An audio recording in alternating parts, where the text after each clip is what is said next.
What's up guys, I'm Tony, and since this is like the first time you see me on my channel, I'll present myself. I'm a 22 years old aspiring cinematographer based in Palermo in Italy, so apologize for my English, but I'm not used to talk in English, so yeah. Today in this video I'll show you how you can easily emulate the film look by using Dehancer for Davinci Resolve. It's a relatively new plugin that has a lot of film stock you can actually choose to emulate, and there are also the photography ones like famous Portra 800, and it's really good. So let me walk you through a color grade I made using this plugin, and I'll try to explain every feature it has. So here we are into Davinci Resolve. That's a color grade I made using the Dehancer Fakes. As you can see, the interface is really simple. It's divided into sections. There is an input section where you can actually choose the profile of your camera, and a really good thing about this section here is that you don't have to go into their website to download all the camera profile. You can go all the way down. There is an update profile button that you can just click, and a pop-up will open and download automatically all the things you need. So I selected the Blackmagic Pocket 4K since I shot in this clip using this camera. And good things about this section input is the fringe option.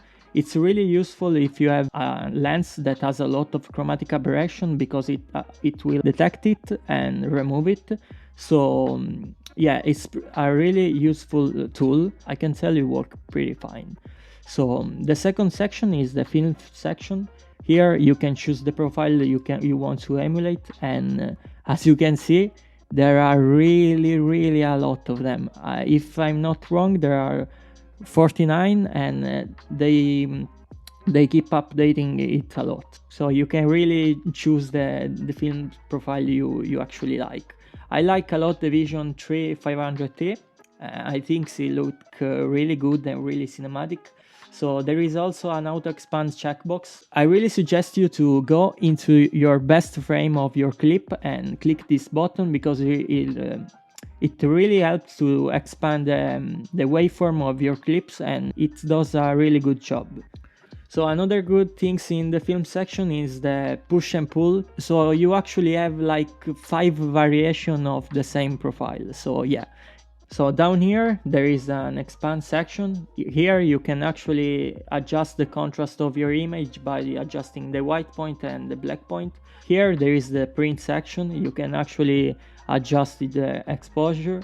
You can add the tonal contrast or remove it without it clipping, because I also enabled the analog range limiter that will not clip neither the shadow neither the highlight, so it's really useful.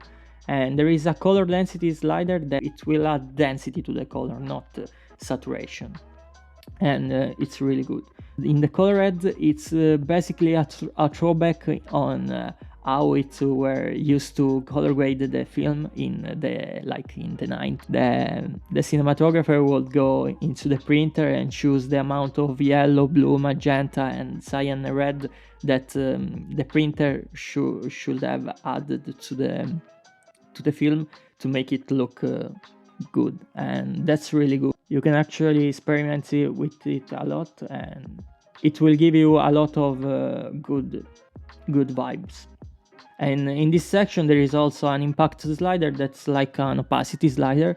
You can choose how much this slider, this yellow, blue, magenta, green, cyan, red slider will actually impact your footage. So if you lower it, it's like the 10% power of this section, and so on.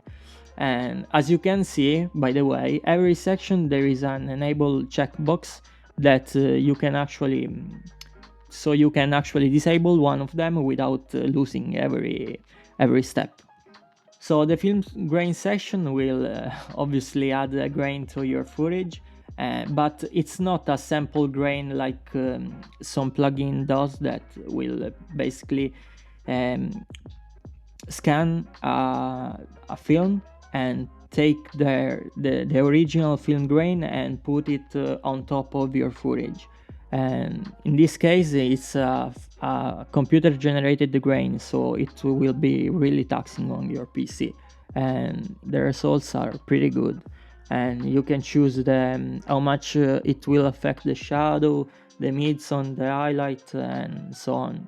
And if you want it to be chromatic grain or just black and white grain. So yeah.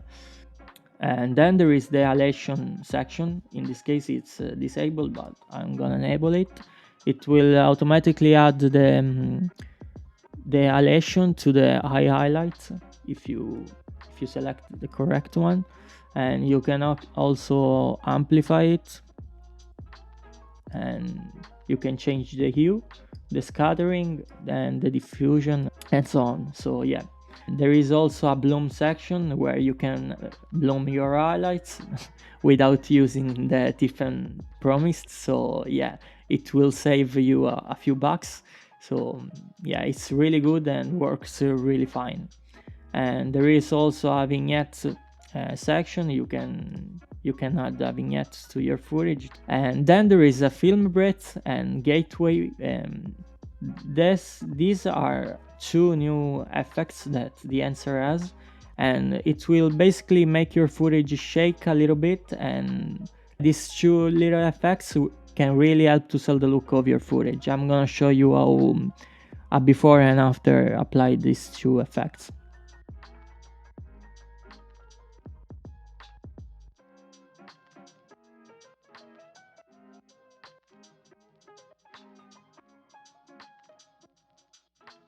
And so yeah, another good things about the answer fix is the fact that you can actually change the output of everything of the changes you made in the upper section, and you can also generate a lot if you want. So yeah, it's a really well done plugin. And of course you don't have to use just the plugin to make your grade, but you can also add other node and make the changes you want. So yeah, you can also push it a little bit further and do like some stylistic grade like I made here. Yeah, see how far you can push it, and you can really make it look really cinematic and film-like. I can tell you that the way it generates the grain, the halation, and the bloom are my favorites one, and actually also the film profile are actually pretty good and pretty clean to the original one. So yeah, it will upsell you the look of your footage. So if you want to purchase the plugin, you can actually use my discount code. It's TCP10 to get a 10% discount of your purchase.